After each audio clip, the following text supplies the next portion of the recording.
Donald Trump says talks to get a new ceasefire in Gaza are going well. Benjamin Netanyahu's been meeting him in the White House. They talked openly about a post-war future for Gaza. But what's Israel's real plan? Is it trying to forcibly relocate Palestinians in a scheme being described as a crime against humanity? This is Inside Story.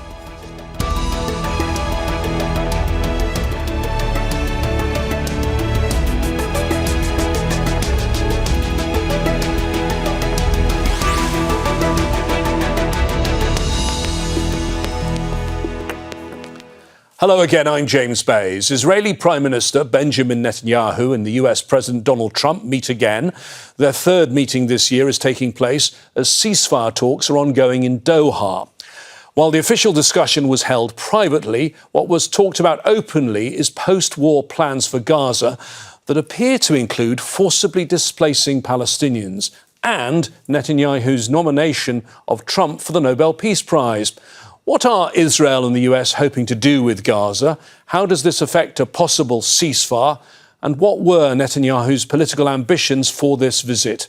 We'll put all of this to our panel of guests in a moment, but first this report from Imogen Kimber. Another trip to the US. The Israeli Prime Minister's third this year. US President Donald Trump says this one gives the two leaders a chance to celebrate their great victory over Iran, following both countries' bombardment of the country and its nuclear facilities in the past month, and allows discussion on Israel's indirect ceasefire talks with Hamas. Unusually, the official meeting took place behind closed doors, and only this dinner was made public. Benjamin Netanyahu told Trump he'd nominated him for a Nobel Peace Prize, despite Netanyahu being subject to an arrest warrant from the International Criminal Court. Netanyahu and Trump also discussed the future of Gaza after the war. Both have previously talked about forcibly transferring Palestinians out of the Strip and developing the area that's Palestinian sovereign territory, and which Israel has largely reduced to rubble. You know, if people want to stay, they can stay. But if they want to leave, they should be able to leave. It shouldn't be a prison. It should be an open place and give people a free choice. We're working with the United States very closely about finding countries that will seek to realize what they always say, that they want to give the Palestinians a better future. And we've had great cooperation from surrounding Israel, surrounding countries, great cooperation from every single one of them. So something good will happen. Human rights groups say forcibly transferring Palestinians from Gaza amounts to ethnic cleansing and a crime against humanity. And when asked, many Palestinians in Gaza say they don't want to leave. Plans for forcibly displacing and containing Palestinians in 3 concentration zones in Gaza have been put forward by Israeli ministers and the military. Israel has already displaced most Palestinians in Gaza and ordered them to evacuate 80% of the land, pushing them south towards the border. Rights groups and other observers say even if a ceasefire is agreed, the plans of Trump, Netanyahu and some Israeli ministers mean it won't end the oppression and violence that Palestinians are suffering. Imogen Kimber, Al Jazeera for Inside Story.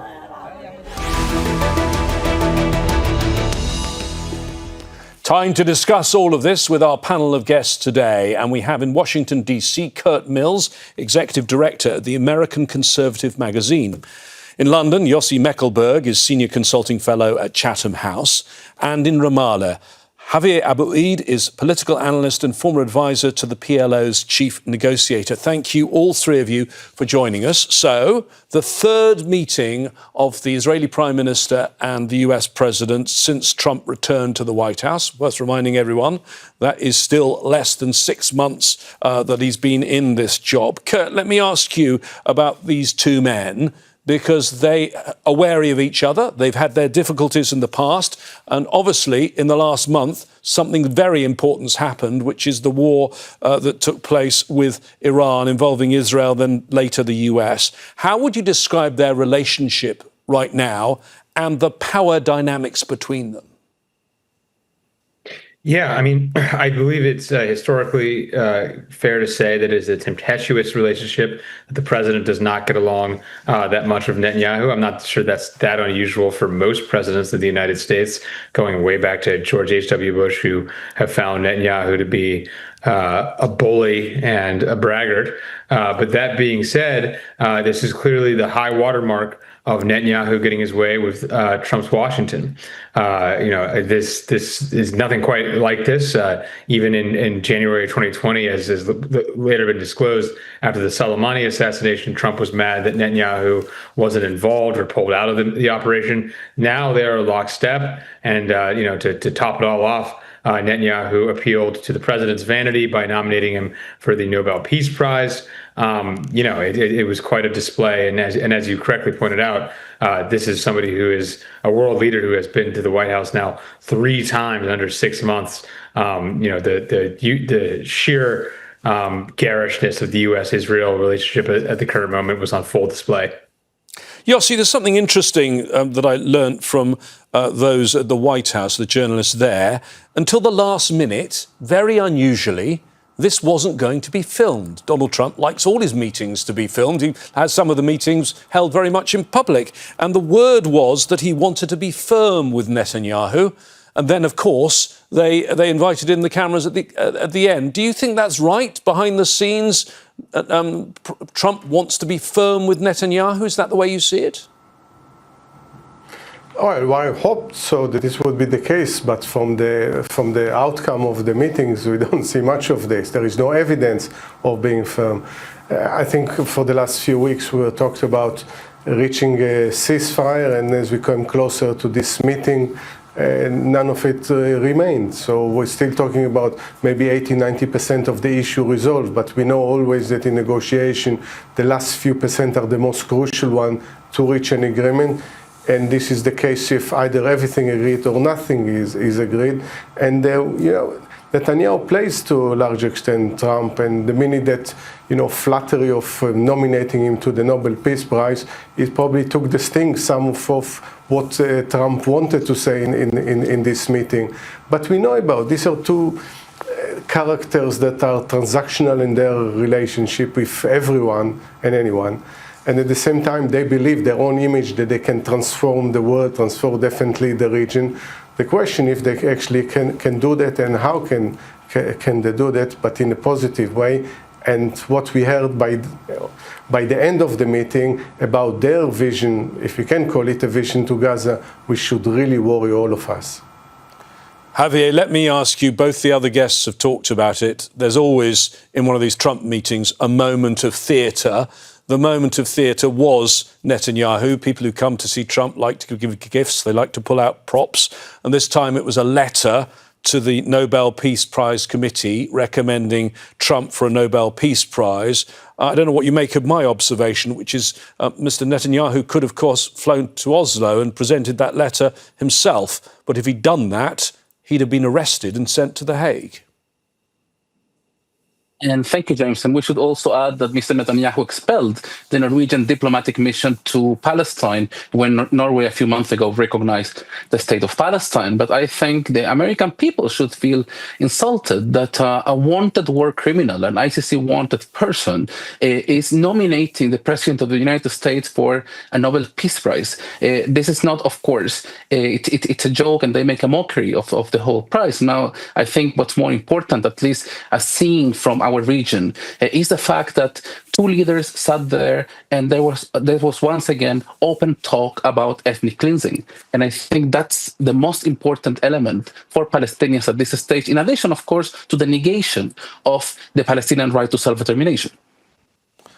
Curt, I mean, the talk of Netanyahu has an arrest warrant, the talk of war crimes. You're there in Washington, D.C. I think it's sometimes worth reminding people of what the perspective is when you are sitting there in the US. I was in the US just a few weeks ago.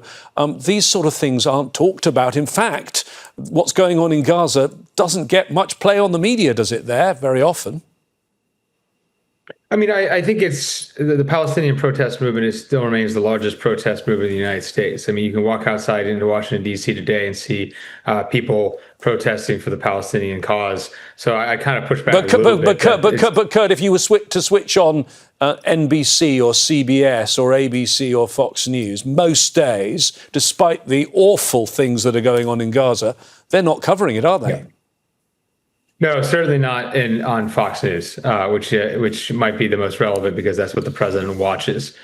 So no, it is not, and I think that's salient. And even as the Iran theater opened last month, the Gaza theater kept trucking hundreds dead.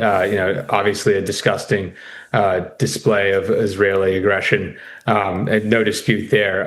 My only cut back basically to the question of what the environment is here is just one of, frankly, exhaustion. Trump has put the U.S. public and much of the national security community through the ringer with this Iran escapade. The relationship between Netanyahu and Trump for the time being, Trump always surprises. Trump is fickle, but appears to be pretty skin tight. And the disgust at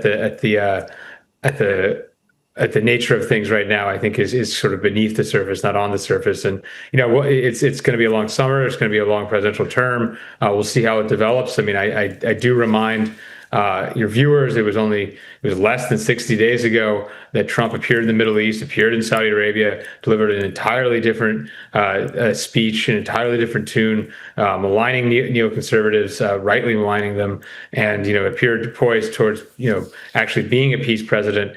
This is obviously a different display today, and a disappointing one. Yossi, just to add to what Curt said, I mean, during that war, the fighting that took place for 12 days, involving Iran, actually more people died in that period in Gaza than died in either Israel and Iran put together. We have now talks taking place in Doha for the first time for 6 weeks on a ceasefire. Despite what's happened in Iran and the conflict with Iran, has anything changed in the dynamics of those talks? Unfortunately not. And you see, we have this kind of, it's important to keep this open channels, diplomatic channel in Doha and elsewhere. It's better than not having any channels, but the question at one point they reach any conclusion. As you said, hundreds and hundreds of Palestinians were killed during the 12 days of war in Iran. And even worse, there were people that queuing for food, for humanitarian aid, were shot. And it's something that the international community should not accept, should put all its force and power to change it. And this war ran its course long time ago. It has more to do with maintaining mainly Netanyahu's government, Netanyahu himself, but also to a large extent Hamas. So because what's the future of both that brought such a disaster on their people? And this one, there is a need both from the United States, there is a need for the regional powers to put pressure on both of them to reach an agreement. At the end of the day, not only to a ceasefire and 60-day ceasefire and the release of hostages and more Palestinian prisoner release and obviously humanitarian aid, but look at the bigger picture of reconstructing Gaza and resolving the Palestinian question. At the end of the day, it's about the people, and what we see is that it serves the leaderships and not the people. Javier, when Trump was asked about the status of the negotiations, he said, I don't think there's a hold-up. I think things are going along very well. We're hearing positive noises coming from the US side. What seems to be the main sticking point of these talks, as far as I see it, it is the fact that the Hamas side are prepared to have a ceasefire. The Israeli side, Netanyahu, is prepared to have a ceasefire, but only for as long as he wants, and then restart the war. think the information I have so far is that negotiations on the humanitarian aid part have been going ahead, and they could be some sort of bridging proposal. But what you're saying is certainly a sticking point. What's going to happen after 60 days? I personally am not certain that we are going to reach to the point of a 60 days ceasefire. But if we do, of course, there are going to be several mechanisms, including the issue of withdrawal of Israeli troops that will be placed on the table. But I think most importantly, what we heard from Washington is a U.S. president that certainly is showing that the U.S. does not have a clear policy for this region. He actually allowed Prime Minister Netanyahu to answer some of the most important questions that were asked by the media, particularly with regards to the two-state solution and even regarding Iran. So from that perspective, I think there are way more questions than answers that we can get from what we saw in Washington. And once again, what we are seeing here on the ground is implementation of policies by Benjamin Netanyahu that on his international outreach, he's simply trying to normalize genocide, including all its forms, including ethnic cleansing, of course. Curt, Xavier there says maybe some progress on the humanitarian part of this. You're well plugged in to Washington, D.C. and to Trump world there. Why have the Trump administration tolerated for so long? I know it's an American organisation, but this Gaza Humanitarian Foundation, Israeli-backed as well, because it's clearly not working. In fact, it's not working. What's happening is every single day when they try and deliver aid, there is a massacre. Yeah, I mean, I think we saw it on display again. The president seems, for the moment at least, wanting to defer to Netanyahu. When he was asked at the press conference yesterday, he kept deferring to the Israeli prime minister, of course, as a warring party in this conflict, sort of highly unusual. And I think one that doesn't particularly, especially because the U.S. is underwriting the war and is involved in all these various organizations, it makes the U.S. look passive. And so, it was surprising because Donald Trump is many things. He does not usually like to look passive. He does not like to look like a supplicant.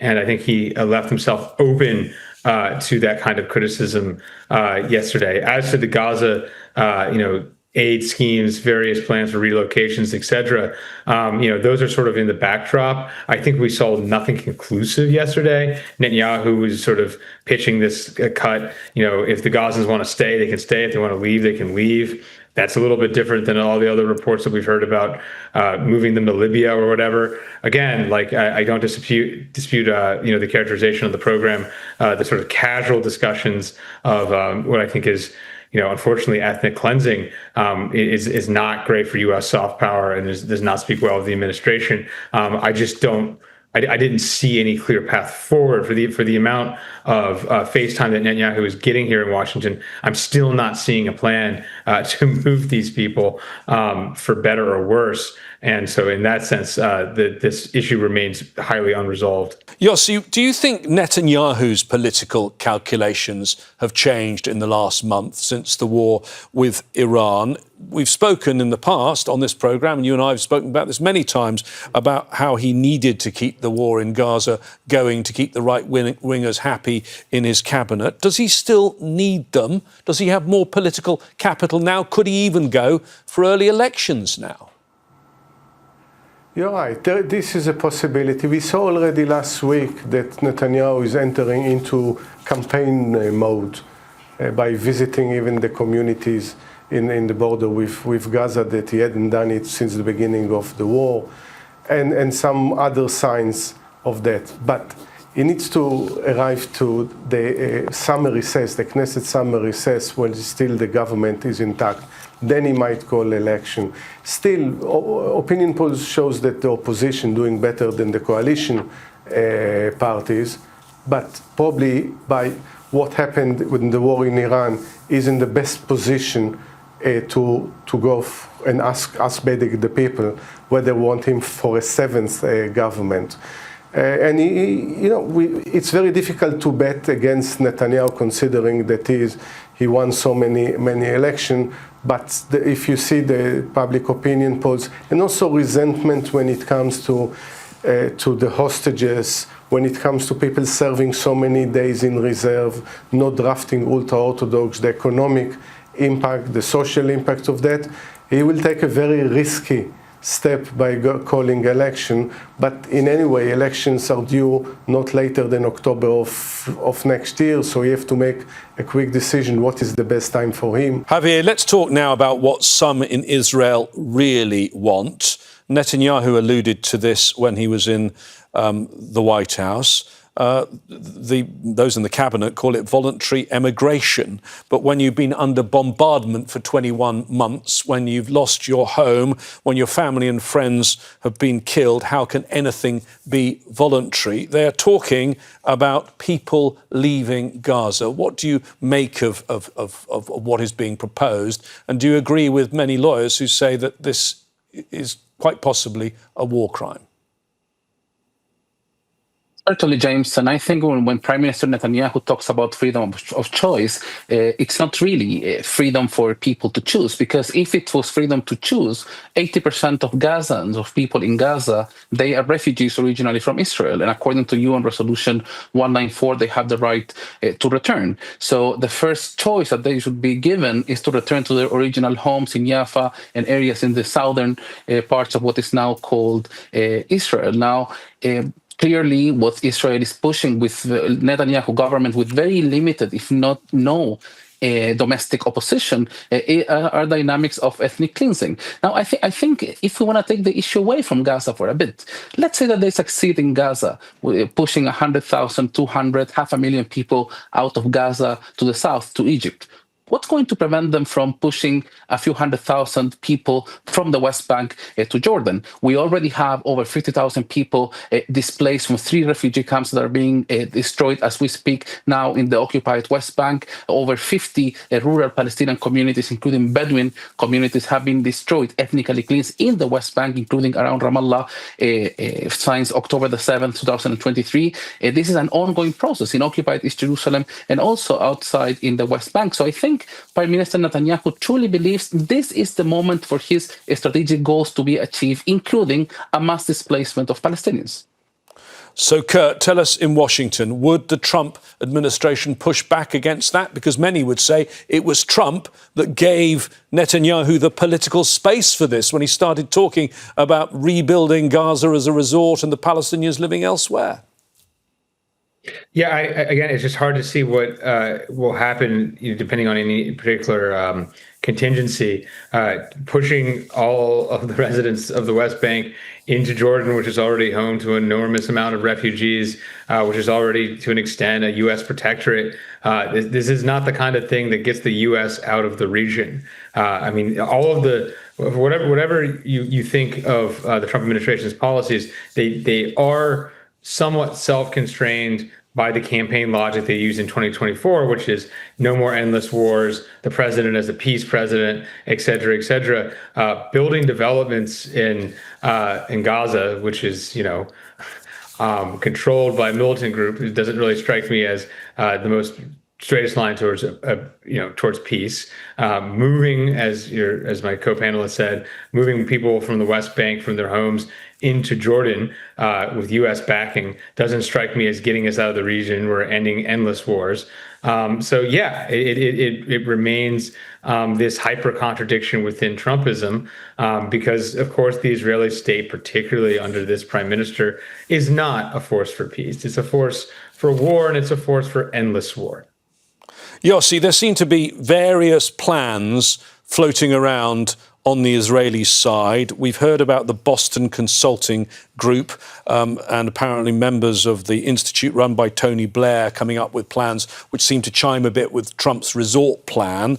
But then also we've got humanitarian transit areas, apparently, is what is being discussed, although they denied it in a report that was leaked to Reuters by the Gaza Humanitarian Foundation, that controversial organisation that's delivering very limited aid. But then also a plan coming from the Israeli Defence Minister, Israel Katz. This seems to be the most disturbing one, setting up a humanitarian city, moving 600,000 Palestinians into the city they'd build on the rubble of Rafah, and then not letting them out, and then eventually moving all the population of Gaza there. That doesn't sound like a humanitarian city. It sounds like a concentration camp to me. I think all these plans are disturbing. They are using euphemism or misusing humanitarian place or voluntary migration. There is nothing voluntary. You make a place completely unlivable, and then you tell people that you can have a better place somewhere else. So some people might accept it, because who would like to live in a place like Gaza that you're shot when you're looking for food? But this is something that any decent human being anywhere in the world should resist, this kind of language and this kind of so-called plans. It's legitimized and normalized basically what as you mentioned earlier, by many lawyers would call war crime, and at least most of us will call a completely immoral plans of pushing people. Yes, when you talk about another 600,000 people put in so-called humanitarian space, those are people that have been already displaced a few times over during this war. These are people that suffer from starvation, in any case, shortage of any humanitarian aid, and now you inflict on them further suffering. This is not, we need to go back to the Cairo plan about thinking about how to make Gaza livable for Gazan people as part of building a Palestinian state living peacefully side by side with Israel, not all these plans that are basically further violation of the very basic human rights of Palestinian people. Javier, I think you probably would agree with that sentiment there, but after 21 months, everything we've seen, who is actually now going to stand up for the Palestinians?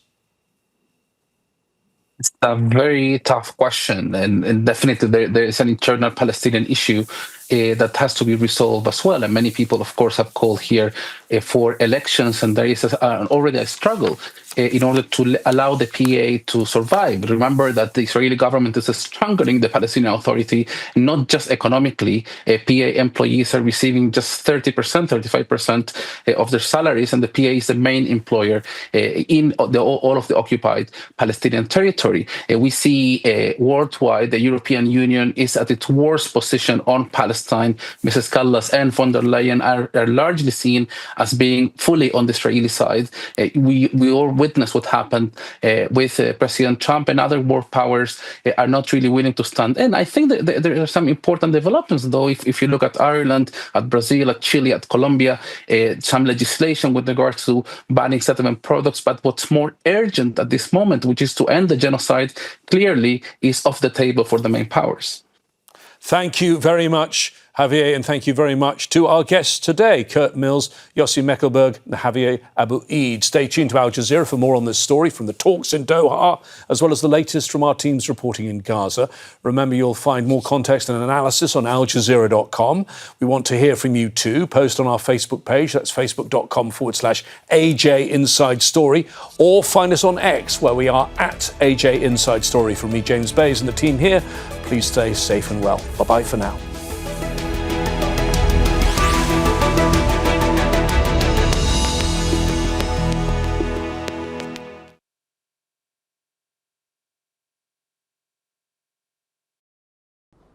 Make sure to subscribe to our channel to get the latest news from Al Jazeera.